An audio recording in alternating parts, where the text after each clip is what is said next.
to have no real influence in the society. It's the kind of thing that just slips off the surface. It makes perhaps a momentary impression and disappears. And of course, in the case of C. Wright Mills, Professor Mills wrote a book called Listen Yankee, which sold over 400,000 copies and was read, as I noticed, by secretaries riding on the subway, and yet again made no impression. The society seems not only confident to allow dissenters to exist, but to allow them to be fairly widely disseminated in some cases. How would you want to comment on the phenomenon of the lack of impression of these people and the processes and devices by which this is accomplished? Yes, because I believe there's another impression which overrides and weakens and in the last analysis destroys or makes impotent the impressions left by these books. That is the impression that, never mind, after all, this society functions beautifully and efficiently. It has succeeded in vastly increasing the standard of living, in distributing its benefits over larger section of the former underprivileged population. We still have these large areas of poverty, but nothing proves that these areas cannot sooner or later also be taken care of.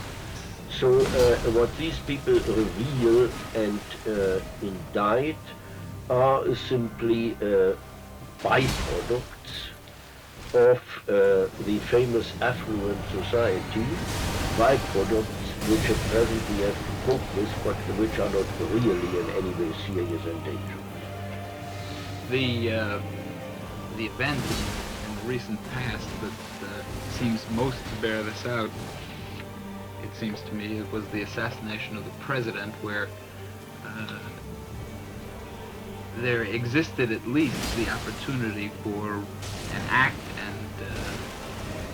and the consequences of the act to have a deep imprint on the American people, and yet it was as if the display of that 4 days was like another television drama. Like a television show, exactly. Which and after 4 days it was completely incorporated into the daily business of life.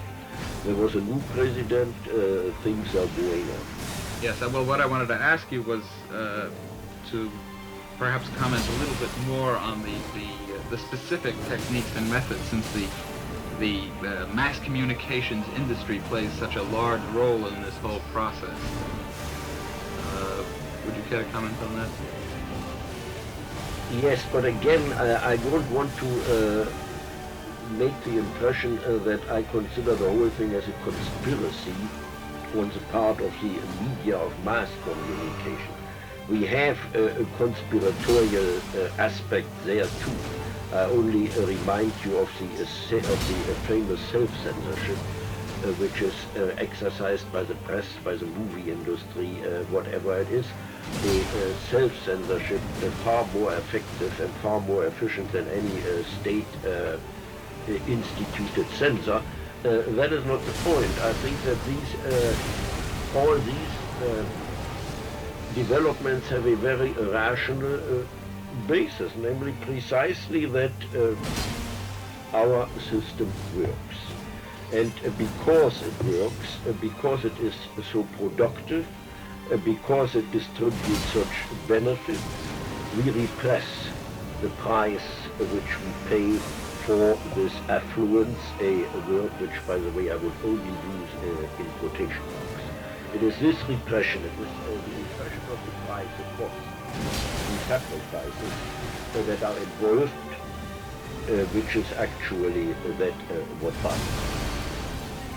Well, this raises a question, because thus far we've been speaking about such, here again I use quotation marks, intangibles, end quotation marks, as the range of choice available not being truly a meaningful choice, and the social sciences and the academic institutions, while tolerating some dissent, nonetheless not really participating in the development and movement of the society.